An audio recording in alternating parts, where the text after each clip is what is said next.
Bonjour et bienvenue dans notre émission Partage ton histoire. Il existe plusieurs types d'addictions, les addictions à la drogue, à l'alcool, aux jeux d'argent. Mais aujourd'hui, nous allons nous attarder sur l'addiction au sexe. Cheryl va nous partager son histoire.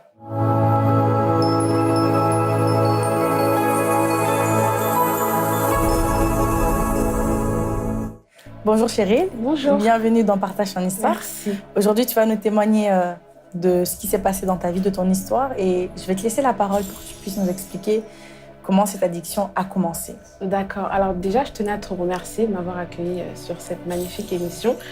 Je vais commencer déjà dès petite, dès bébé en fait. Je suis née dans une famille où j'étais beaucoup attendue. J'étais une fille... ma mère, elle a fait que des garçons. Et ils voulaient absolument une fille, en fait. Et du coup, il y a eu 2 garçons avant moi. Du coup, j'ai été la fille qui a été vraiment attendue. C'est pour ça que je m'appelle Cheryl, d'ailleurs, parce que je suis la petite fille chérie. Ah, d'accord. Donc, j'ai été vraiment... Dès que je suis née, j'ai vraiment... Toute l'attention était vraiment portée sur moi. J'ai une grande famille. Et j'avais énormément d'attention en fait sur moi. J'avais vraiment énormément d'attention. J'étais super proche de mon père. J'étais même jalouse de ma mère. Dès que mon père s'approchait de ma mère, etc. À ce point. J'étais super proche de mon père, etc. De mes frères, ma mère aussi. Mais j'étais vraiment beaucoup proche des garçons de ma famille. Et je sais que mon père voyageait beaucoup en fait. Il allait dans mon pays natal en fait, la Centrafrique. Et donc il voyageait beaucoup et super longtemps. Donc il faisait vraiment des voyages où il restait 6 mois là-bas, etc. Et ça m'avait vraiment affectée, ça m'avait vraiment touchée dans le sens où je me suis comme sentie vide en fait. Je me suis comme vraiment sentie vide, etc. Tu avais plus cet amour paternel? Exactement, en fait. Je me suis vraiment sentie vide. Et comme j'ai commencé à grandir, c'était vers 4-5 ans, mes frères, ils me portaient moins d'attention quand j'étais bébé. Voilà, ils s'occupaient moins de moi, etc. En fait, je me suis vraiment sentie comme si... ça y est, Cheryl, elle est grande maintenant. Abandonnée. Ouais, voilà, exactement. Il n'y avait pas la rupture de ce cordon-là. Exactement, en fait. Je ne comprenais pas pourquoi on me laissait comme ça, surtout que j'étais la plus petite. Je me disais, mais attends, on doit me regarder, je suis là. Et je ne sais pas c'est dû à quoi.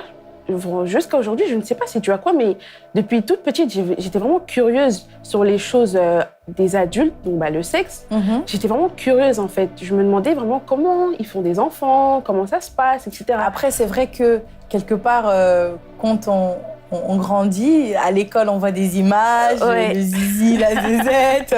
Et je pense qu'on est tous un peu curieux de savoir comment ces choses se font, comment on fait les bébés. Quand on regarde des dessins animés, on se pose la question. Moi, je me rappelle, il y avait un dessin animé de Tom Tom et Nana où ils parlaient de comment faire les bébés avec le papillon, je ne sais quoi. Mais c'est vrai qu'on est quand même curieux et parfois, on est exposé à ces choses-là assez tôt. On voit des choses. Grave. Et toi, dans ton cas, du coup, tu étais très curieuse en tout cas. En fait, moi, j'étais vraiment trop curieuse sur ça. J'étais vraiment trop curieuse. Et donc, je sais que ça a dû commencer vers l'âge de 7-8 ans, où j'ai vraiment commencé à aller sur des sites, etc., des sites pornographiques. Ouais. J'ai vraiment commencé à aller sur des sites pornographiques. Comment tu les connaissais? Comment tu savais que ça existait? Je me souviens que j'étais sur l'ordinateur, en plus familial, et j'ai juste tapé sexe. D'accord. Et je suis partie sur un site comme ça et j'ai commencé à regarder. C'est tellement accessible, c'est abusé. C'est trop accessible. C'est trop accessible, c'est vraiment trop accessible. Et même à la télé, par exemple, à la télé, le soir, vers 1h du matin, il y a certaines chaînes où il y a des scènes comme ça où je m'arrêtais dessus, etc. C'était vraiment super accessible à mon âge. C'était, à cette époque, je ne sais pas si maintenant... maintenant aussi, grâce au réseau, je pense qu'encore plus. Beaucoup plus exposé. Et du coup, tu regardais, t'as regardé et c'était la première fois que tu allais vraiment? Ce jour-là, c'était la première fois que tu étais allée? Ouais, c'était vraiment là où tout a commencé, où j'ai vraiment regardé. Et du début à la fin? Du début jusqu'à la fin. Et comment je me suis tu te sentais? Est-ce que tu étais choquée? Tu étais encore plus curieuse? Qu'est-ce qu'il y avait dans ta tête à ce moment-là, que tu voyais du contenu pour adultes? Tu te dis, bon, tu avais conscience quand même que tu étais un enfant. Qu'est-ce qui se passait dans ta tête, en fait, à ce moment-là? Déjà, comme j'étais petite, quand je regardais ça, j'avais l'impression d'être une grande. J'avais l'impression d'être une grande, je suis pas n'importe qui, etc. Et j'étais pas gênée ou quoi, j'étais vraiment c'est comme si quelqu'un aime lire et là, tu lui donnes plein de livres et il est là, il aime lire et tout. Bah, c'est exactement pareil. En fait, j'aimais ça. En fait, j'aimais regarder, voir comment ça se passe, etc. J'étais vraiment, j'aimais ça. Tu n'avais pas peur que tes parents t'attrapent ou que quelqu'un de la famille parce que tu savais que c'était pas bon? Ouais, je savais que c'était pas bien. D'accord, mais du coup, tu n'avais pas peur qu'on te chope, qu'on t'attrape? Bah, en plus, un jour, on m'a déjà attrapée. Mais j'ai continué. Je me souviens que, en fait, mon ordinateur, il est juste devant l'entrée, en fait. Genre, il y a un couloir et il est vraiment dans le couloir. Et je me souviens qu'un jour, je regardais et j'étais là, j'étais à fond dedans. Et il y a ma mère et mon frère qui sont rentrés des courses. Et ma mère, elle me dit, mais Cheryl, pourquoi tu regardes ça et tout? Et je sais même plus, j'avais sorti quoi comme excuse. En tout cas, j'ai dit non, mais je voulais taper ça m'a mis ça et tout. J'étais super gênée. En fait, je savais que c'était pas bien. Oui. Mais je sais pas, j'avais cette envie. Hein, j'étais stressée. J'étais super gênée, hein, mais c'était plus fort que moi. Vraiment, c'était plus fort que moi. J'arrivais pas à m'en détacher, en fait. Vraiment, j'arrivais pas à m'en détacher. Et ça s'est vraiment intensifié. Plus je grandissais, plus ça s'intensifiait. Pardon. Et je crois que c'est arrivé au collège. Ouais, arrivé au collège, j'ai vraiment commencé à passer à l'acte par la masturbation, en fait. J'ai vraiment commencé à passer à l'acte où vraiment je le faisais vraiment régulièrement. Mais ça, comment tu... Parce que tu as grandi, mais c'est au travers des films que tu as su qu'on pouvait se masturber et avoir du plaisir? Ouais, exactement. D'accord, et tu as voulu tester tout naturellement? Ouais, voilà, j'ai voulu tester, en fait. J'ai vraiment voulu tester, parce que comme j'étais curieuse de comment ça se passe, je me suis dit, comment ça se passe sur moi? Quelle est la sensation, etc. Donc, dès le collège, j'ai commencé vraiment à essayer. Et ça a empiré, en fait. Ça s'est jamais calmé. Ça a empiré à chaque fois, d'année en année. Et je me souviens que toutes les filles au collège me disaient oui, moi j'ai peur de ma première fois, etc. J'ai peur de comment ça va se passer. Et moi, j'étais pas du tout comme ça. Hein. Moi, j'étais en mode moi, je suis prête. Moi, j'étais là en mode moi, je suis prête. Écoute, moi, j'ai pas peur et tout. Au contraire, j'étais pressée. Au contraire, j'étais vraiment pressée de passer à l'acte avec quelqu'un, une vraie personne, quoi. Et je sais qu'un jour, ça m'a vraiment marquée. Je crois que j'étais en 4e. Un jour, j'étais tombée c'était sur Facebook, je crois, et j'étais tombée sur un article qui disait, oui, les sites pornographiques, c'est un péché. C'était en rapport, en tout cas, avec un verset. Mais tu étais chrétienne déjà? Oui, enfin, t'as grandi dans... J'ai grandi dans une famille qui est croyante, chrétienne, de confession catholique, et mais on va dire que je savais qu'il y avait un Dieu. Mais je priais 5 minutes pour remercier et tout. Mais pas plus. Vraiment, j'allais à l'église le jour de Noël, etc. Mais c'était pas plus. Et du coup, ça te parlait quand tu voyais pécher, parce que tu savais quand même que ça avait un rapport avec Dieu. Je savais que ça avait un rapport avec Dieu. Et je me souviens, ce jour-là, je suis tombée dessus et j'ai eu peur. J'ai vraiment une peur qui m'a envahie, mais genre, c'est incroyable. Et au début, je me suis dit, oh non, Cheryl, zap. Mais en fait, c'est resté dans ma tête. C'est resté en mode Cheryl, site pornographique, péché. Ces mots-là, ils sont restés dans ma tête. Et je me souviens que j'étais partie comme ça sur Google, j'étais partie vraiment me documenter là-dessus et ça sortait vraiment plusieurs versets, bref, des passages de la Bible. En fait, tu as cherché à savoir le lien entre la Bible, Dieu et la pornographie. Exactement. Et donc, je voyais plusieurs passages sur l'impudicité, etc., ce genre de choses, pardon. Et ça me parlait, en fait. Et ça m'a tellement fait peur que j'ai arrêté. Je me souviens que j'avais arrêté la masturbation, les sites et tout. J'ai eu tellement peur que j'avais arrêté. Je me souviens, j'en dormais pas la nuit et tout. En plus, le lien sur lequel j'étais tombée sur Facebook, ça me parlait de démons, etc. Et tout. Oh là là, tu t'es dit, ça y est. Ah ouais. J'ai eu tellement peur et ça m'a fait trop peur et tout. Je me suis dit, mais non, en fait, non. Je pensais pas que c'était autant, en fait. Je pensais pas qu'il y avait vraiment... Qu'il y avait beaucoup de conséquences, même dans le monde spirituel, en fait. Exactement. Et quand j'ai appris qu'il y avait énormément de conséquences, les esprits, etc., j'ai eu très peur. Et donc, du coup, j'ai totalement arrêté. Et maintenant, on est dans une génération où le sexe est beaucoup accessible sur les réseaux. On voit des femmes, etc. Du coup, ça fait que je grandissais. Je crois que c'était en 3e. Je voyais toujours ça sur les réseaux. J'essayais d'esquiver, mais j'avais du mal, en fait. J'avais vraiment du mal. Et je sais que quand je suis rentrée au lycée, petite parenthèse, en fait, quand j'étais au collège, j'avais pas confiance en moi. Je me souviens que j'étais assez boudinée. J'avais pas confiance en moi. Mes copines, elles avaient des relations. Bon, moi, j'étais déjà sortie avec un garçon, mais c'était pas plus sérieux que ça, en fait. Et Orxel, c'était vraiment des relations sérieuses, entre guillemets. Où, voilà, ça faisait des 1 an, des 2 ans, etc. Et moi, c'était pas trop ça. Et j'avais vraiment pas du tout confiance en moi. Et je sais que quand je suis rentrée au collège, déjà, le collège, c'est un peu différent quand je rentre au lycée. Le lycée, c'est plus différent au collège parce que, on va dire, il y a un peu des gens de partout qui viennent au lycée. Oui. Alors que le collège, c'est plus des gens de ta ville, etc. Ouais.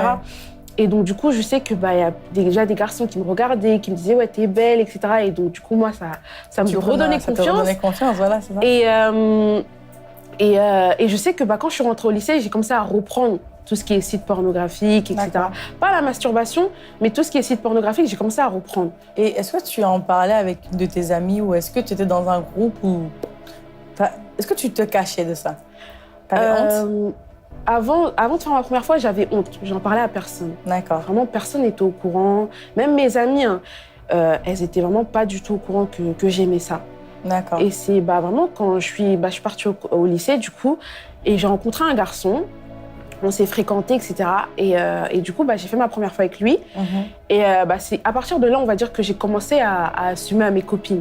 J'ai commencé à assumer à mes copines en leur disant, parce que je sais qu'il y avait des rumeurs, en fait, parce que ce garçon-là, voilà, il n'était pas bien intentionné. Et il a commencé à parler de ça, etc. Toi, tu lui avais dit? Ouais, oui. Et du coup, t'avais confiance, quoi. J'avais confiance. Et lui, voilà, il n'était pas très gentil. Et donc, du coup, il y avait des rumeurs, etc. Et du coup, j'ai assumé à mes copines, mais j'arrivais pas à assumer aux autres. Donc, à mes copines, je leur ai dit, parce que je me suis dit, bon, c'est normal, c'est mes copines, j'ai pas envie qu'elles se disent, mais chérie, elle me le dit pas à moi. Mais aux autres, c'est-à-dire qu'il y avait vraiment des gens, ils venaient me voir, je les connaissais ni d'Adam ni d'Ève, je les connaissais pas, ils venaient me voir, ils me disaient, ouais, toi, t'es plus vierge, toi. Oh. Vraiment comme ça.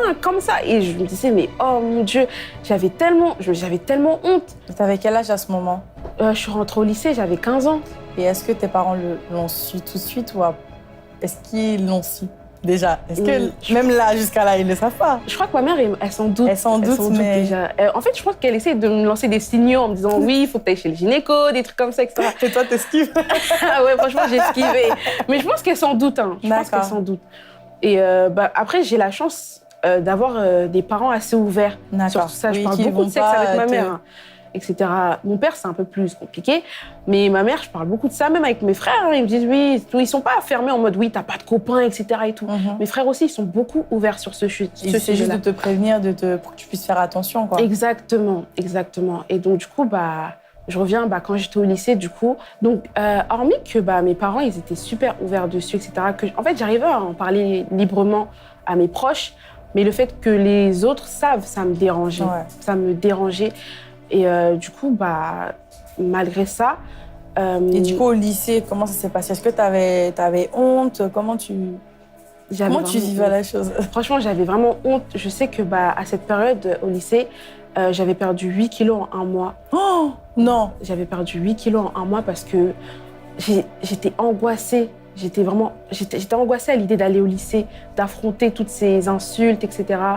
Les gens ne m'insultaient pas, venaient pas comme ça en face de moi, mais ça pouvait être sur les réseaux, ou des fois, il y a des gens que je connaissais qui n'étaient pas forcément mes amis, qui me disaient « Ouais, Cheryl, on m'a dit ça sur toi, etc. » Et tout. Et tout ça, en fait, c'était une pression sur moi qui... Waouh, c'était tellement lourd. C'était quelque part du harcèlement aussi. Ouais, c'était vraiment du harcèlement parce que c'était en une semaine, il y a 7 jours, pratiquement 2 fois dans la semaine, plus de 2 fois dans la semaine, on venait me voir en me disant « Oui, Cheryl et tout, j'ai entendu ça, Cheryl et tout, c'est vrai que t'as fait ça, etc. » Et ça me pesait, C'était pas l'image que je voulais donner. Moi, à la base, je suis une danseuse. Je dansais beaucoup avec mon frère, etc. Et moi, je voulais qu'on me représente comme ça, Cheryl, la danseuse. Qu'on te connaisse comme la danseuse. Exactement. Et là, mon image, elle avait totalement changé. Oui, Cheryl, la pipe, etc. Mais en fait, c'est surtout de se dire que ta réputation, elle était salie, quoi. Ouais, exactement, elle a été salie. Et franchement, je remercie vraiment mes copines qui ont toujours été là malgré ça, parce qu'on leur disait, oui, traîne pas avec elle, etc. Et elles sont toujours là à l'heure actuelle, on est dans la même église, etc. Amen. Et, mais du coup, comme j'ai grandi en fait avec cette sorte d'abandon de mon père et de mes frères, en fait, j'avais besoin constamment d'affection. J'avais besoin constamment d'attention, en fait. Et donc, du coup, ça fait que je ne me suis pas arrêtée à ce garçon-là qui a pris ma virginité. J'ai vraiment continué. Après, vous avez rompu et on a découvert quelqu'un d'autre. Et je suis partie avec quelqu'un d'autre, etc.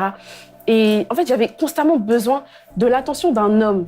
J'avais besoin de cette attention-là, en fait. Mais qu'est-ce qui faisait qu'à un moment donné, tu partais à une autre relation? Tu n'avais plus l'attention de cet homme? Enfin, il ne te traitait plus comme tu aurais voulu ou tu ne ressentais plus ce qu'il te donnait, cet amour ou cette affection, en fait, qu'il te donnait? En fait, genre, ça... En fait, je sais pas comment expliquer, mais... Ça se terminait mal à chaque fois?